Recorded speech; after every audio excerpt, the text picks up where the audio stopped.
So rather like the others, I'm not going to directly answer the workshop questions, because that's more for us to try to do in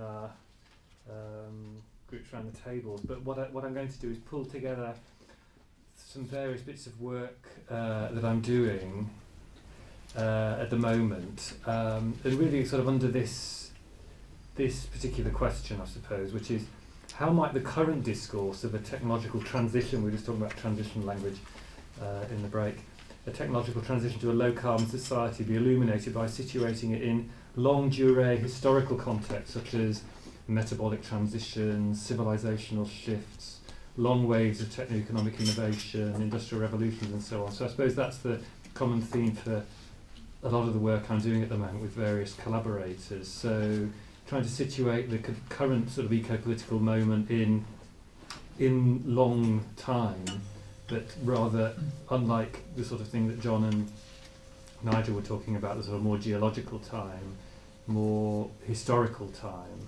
So I've gathered my thoughts under 5 theses, so I'm going to sort of present these 5 sort of theses, which hopefully are provocative enough without being too provocative, with a bit of explanation for each of them. So the first thesis about storylines is the thesis that some storylines of change actually function to prevent change.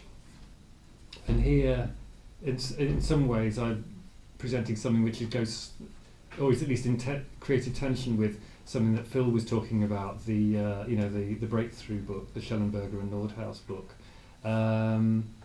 Okay, so the discussion this morning, a lot of it was about the way that sort of fate, that certain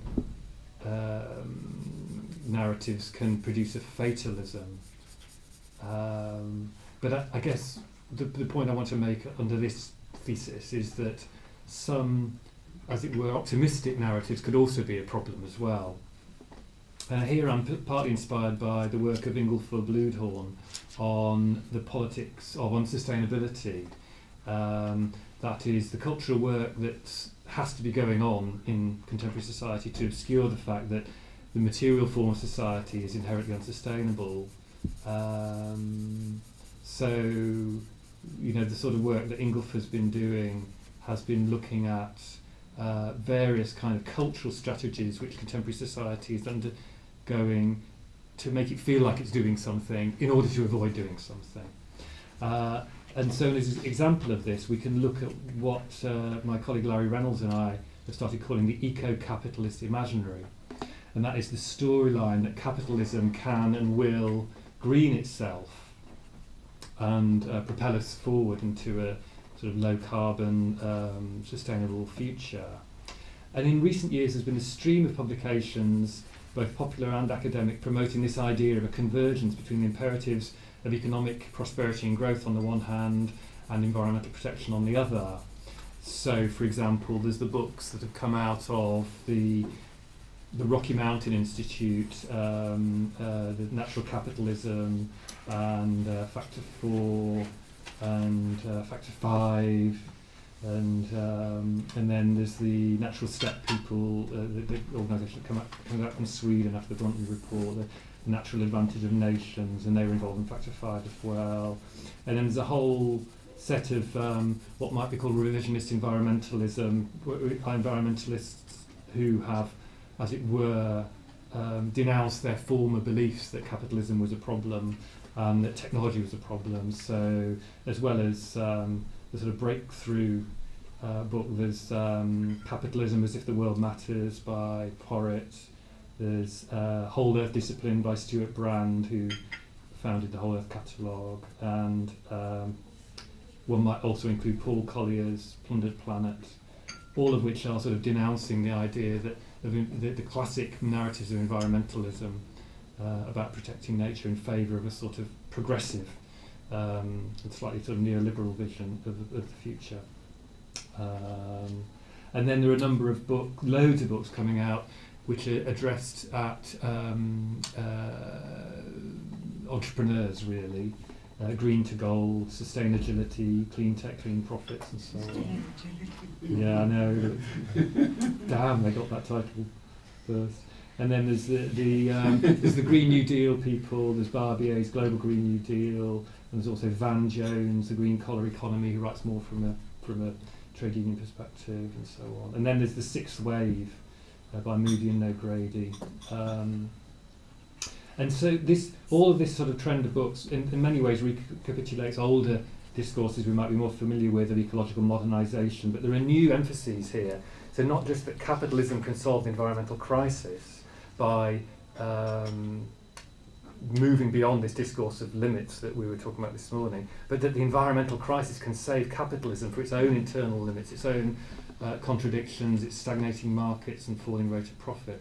And then the idea of economic long waves has been woven into, from Kondratiev, has been woven into this narrative to almost, I'm going to say naturalise, but then Nigel will tick me off, naturalise the idea of this green capitalist future as almost inevitable.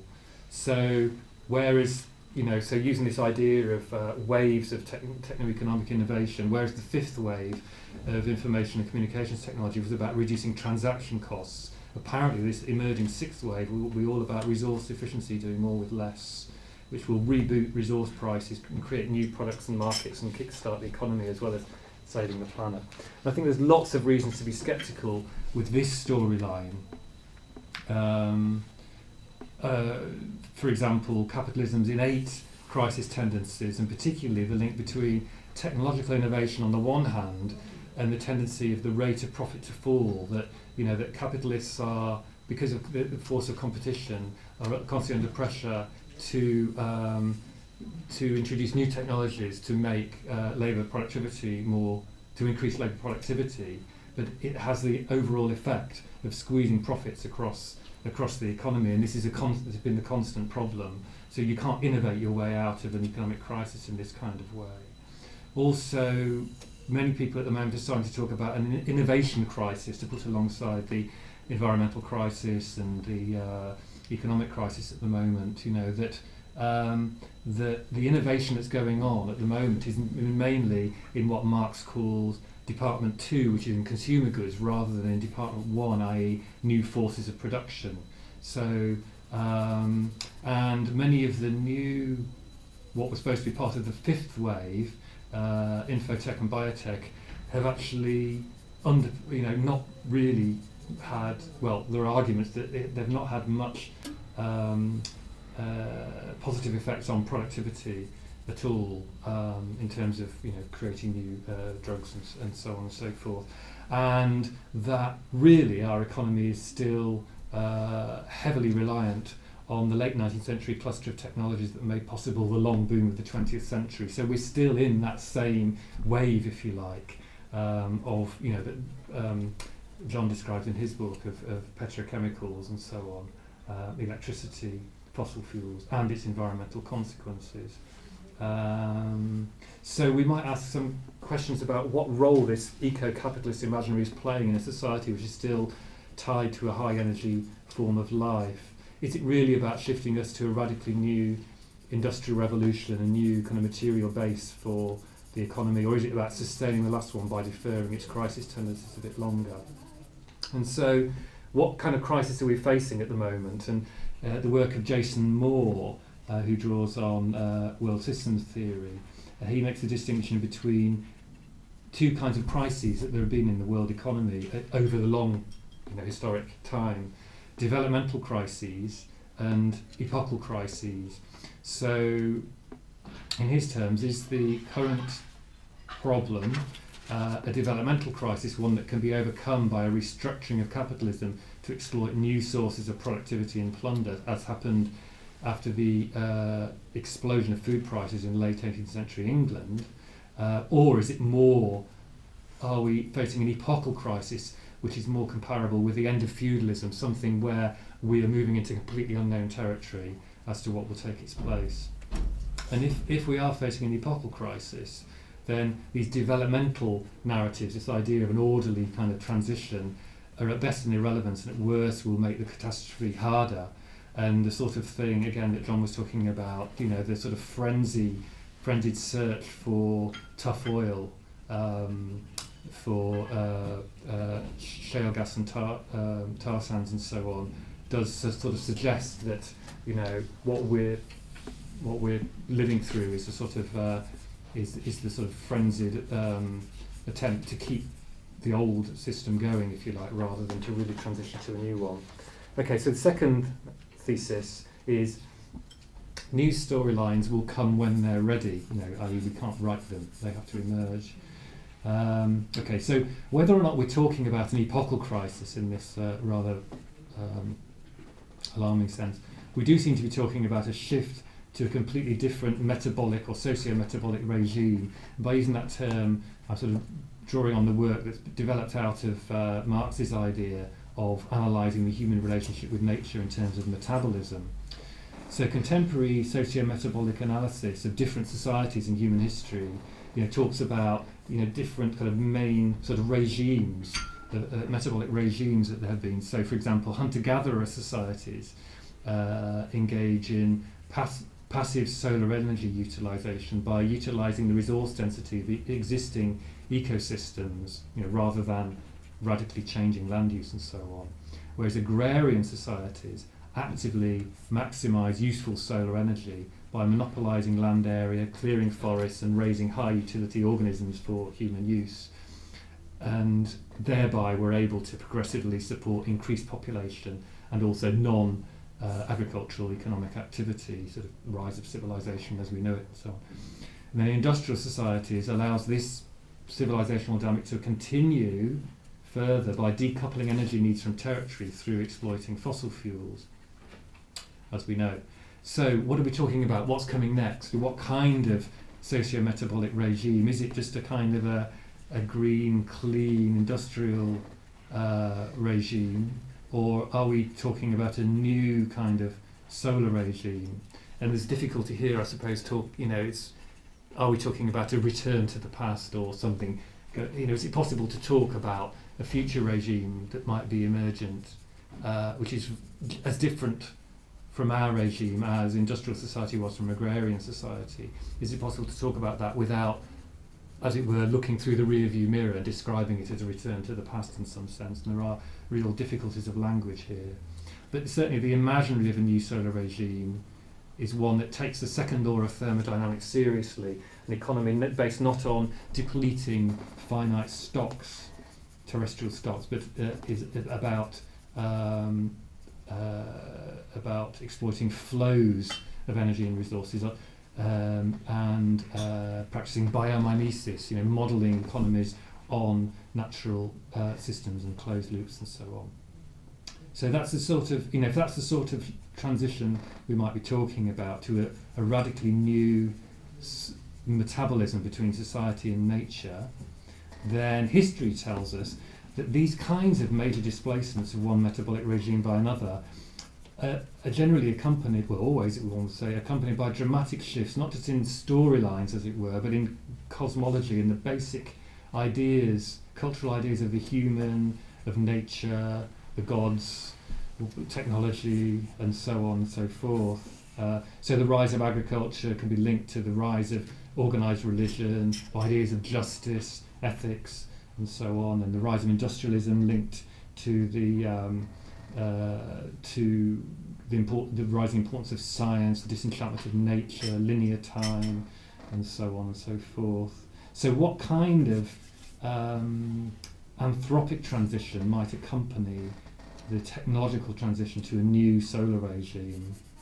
How can we imagine that? But also, what comes first? You know, do we need to get our storylines right for the material transition to occur, or, you know, is this a question of sort of base and superstructure? That the storyline, the new cultural, the new understandings of the human and the human's place in the world will come when they're ready. You know, when the transition is happening.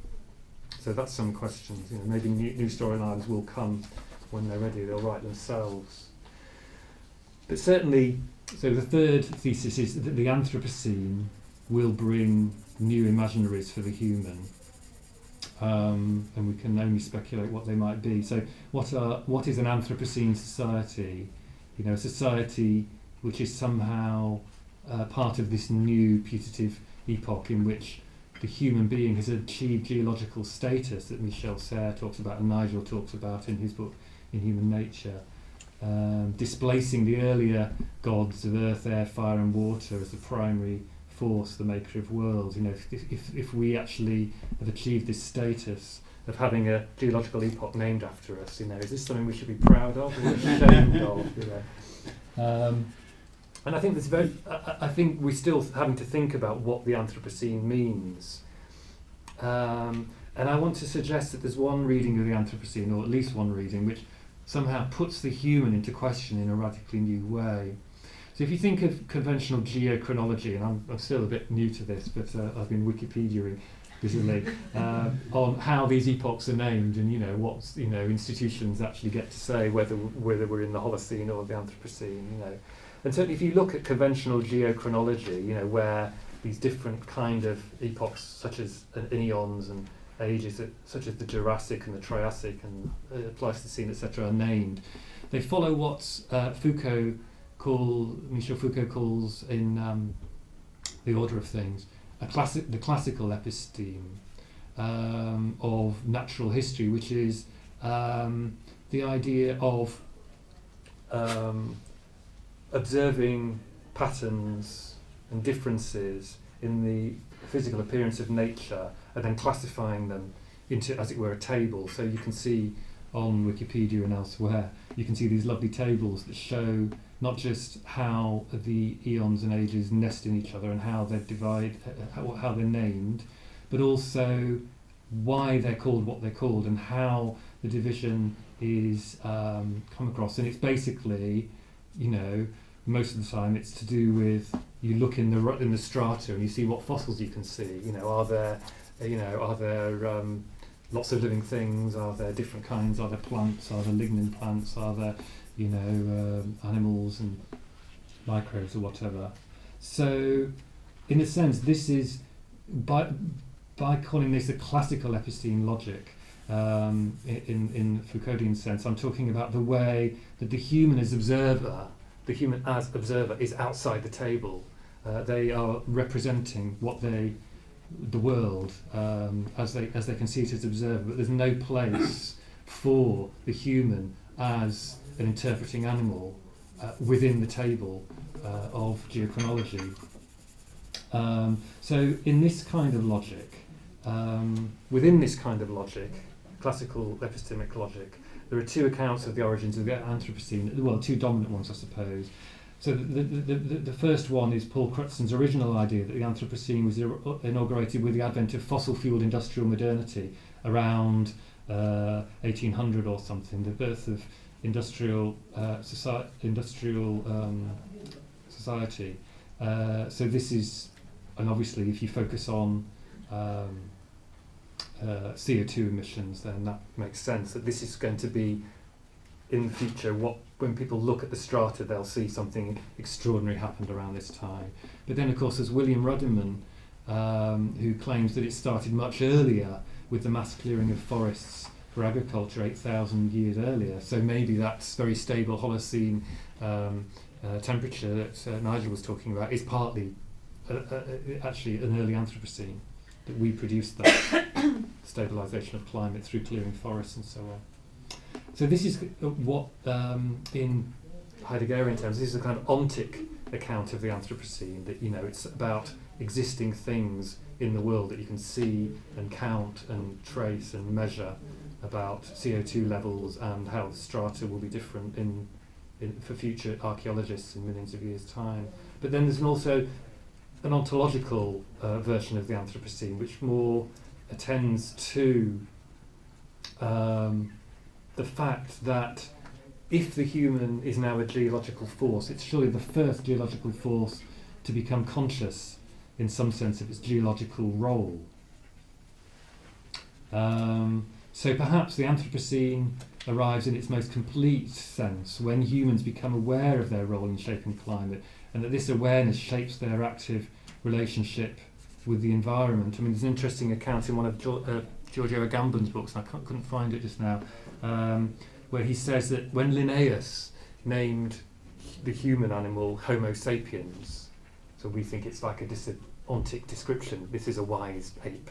That what he was actually trying to say was that the human is the animal that has to know itself, to go back to the old ancient Greek aphorism at the temple at Delphi, of know thyself, that the human being is the animal that doesn't have an essence, that can't be named in a way, has to name itself. And perhaps the Anthropocene is this kind of strange ontological logic writ large, that the Anthropocene is the first geological epoch where,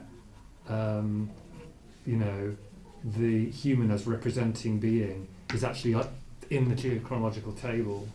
So, maybe we need to rethink something about our relationship with geological history. Okay, I better speed up. We've got 2 more theses to get through. So the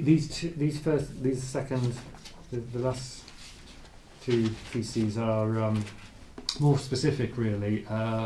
Just drawing on some work I've been doing with various collaborators, and so thesis 4 is the Anthropocenic economy will be one of flow, an economy of flow. So this goes back to the ideas of Nicholas Georgescu-Roegen, who some of you might have remember is one of the kind of founding figures of ecological economics, and he pointed out that the first law, if you remember, the first 2 laws of thermodynamics are, the first law is the conservation of energy, that energy is always conserved, and the second law is to do with that disorder always increases, that energy always tends towards unavailability.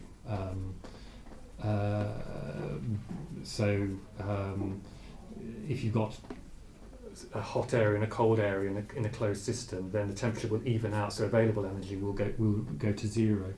The heat's still there in the room, it's been conserved, but it's not available to do work. So Georgescu-Roegen pointed out that this first law about conservation of energy is pretty irrelevant to economies. It seems to imply that economies can go on forever because you never destroy energy, you never destroy matter, so you can just keep going around forever. But it's the second law about availability and quality of energy that is the fundamentally sort of economic of the 2 laws. So in terms of fossil fuel economies, the foundation of these economies are the depletion of terrestrial stocks, and if we're talking about a transition to a low-carbon society, we must be talking about a transition into an economy of flows. What about tapping into solar flows?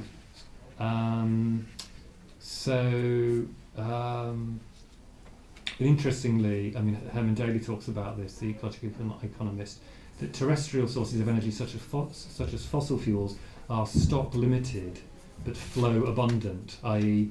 there's only a finite amount there. As John says, we've gone halfway through it, but you can make it flow really, really fast. You can accelerate it. You can be tapping into either the past, the solar energy from the past, or you could say accelerating, the use, bringing forward that energy which you might have saved for the future. So you can accelerate the flow. Whereas solar is stock abundant. There's incredible amounts of energy there, but it's flow limited. You can't accelerate solar energy. So ironically, there'll be less flow if we move from fossil fuels to solar. Flow will be more important. We'll be thinking about flow all the time. And I think this will require us to change the way we think and talk, because the discourse of low carbon living, as I've observed, it still really operates a lot of the time in the vocabulary and the logic of stock-based fossil fuel metabolic regime. And even the language of renewables, it occurred to me, belongs to the old order. To talk about renewable energy is the world of flow described in the logic of the world of stocks. And it's rather like, the old Grimm Brothers story about the magic porridge pot, where someone is, gets from someone on the street. They get this magic porridge pot which will constantly fill itself. It's completely inexhaustible. You just say some words and it fills up again. And so it's rather like, if you went to see a river and you imagined it was a pond, and you think, why does this river keep filling? Why does this pond keep filling itself? And that's the way we talk about energy. Renewable energy, as if it's this pot that's just filling it up, because we're thinking about it as if it's a stock, not as a flow. So I think our language needs to change, and I think over in historical time, I think we might imagine changing understandings of our forms of embodiment. So this is getting quite speculative here, but certainly the dominant discourse of low carbon living has been a continuation of what might be called a Protestant constitution of the body, and here I'm drawing particularly on the work Reforming the Body by Meller and Schilling, talking about the role of changing religion, the religious change on the understanding of the human body. So if you think of the way we are asked to embody a low carbon life, it's very much modelled on the idea of an individualised body that's closed off from somatic connection with its social and natural environment, and is very much ruled by a kind of rational, disciplining, self-monitoring, which is very much, you know, the story of the sort of new forms of embodiment that were part of the Reformation.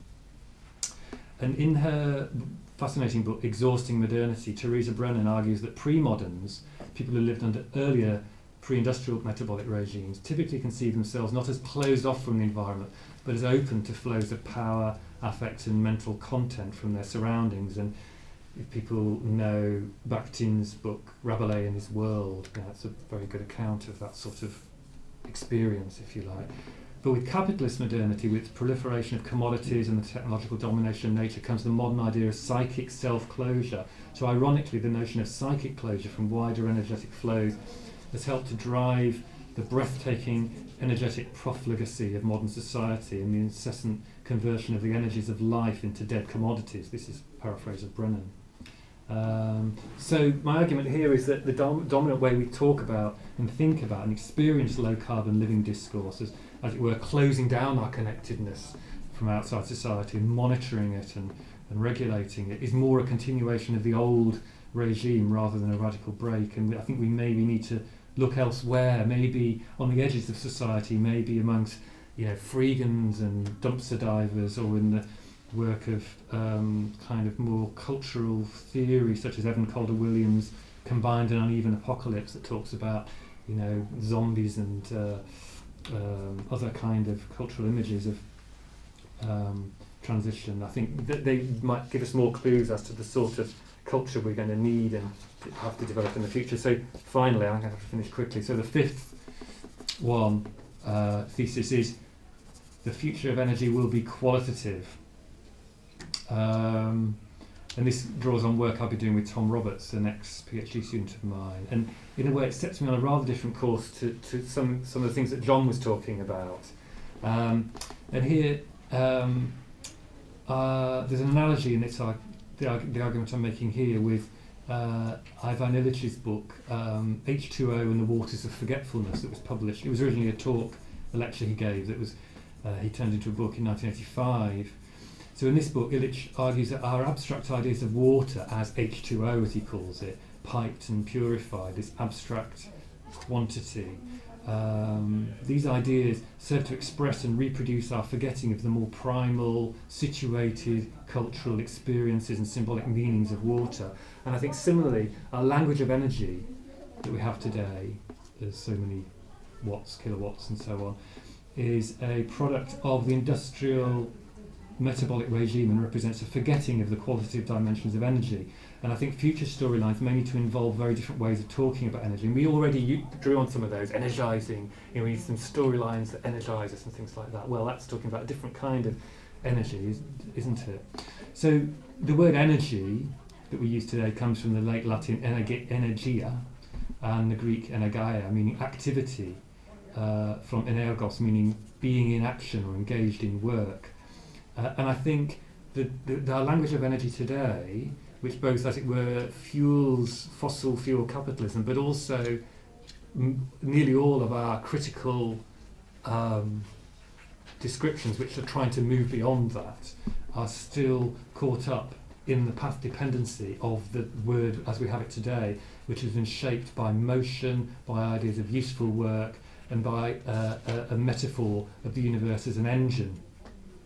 So from this very broad idea of energeia, of being in action, from the Greek language, the word energy was refined through Galileo and Leibniz, and finally into Thomas Young, who came up with this term energy in the modern physical sense in the beginning of the 19th century. And throughout the 19th century is a story of a sort of radical shift in the in a way, the invention of the discipline of modern physics around this notion of energy as a universal quasi-substance which is conserved. So this idea of the conservation of energy. And there's a lot of resistance. Even Herschel, the great physicist, was deeply sceptical about this idea of energy and thought it was merely a theoretical construct and no grounding in the real world.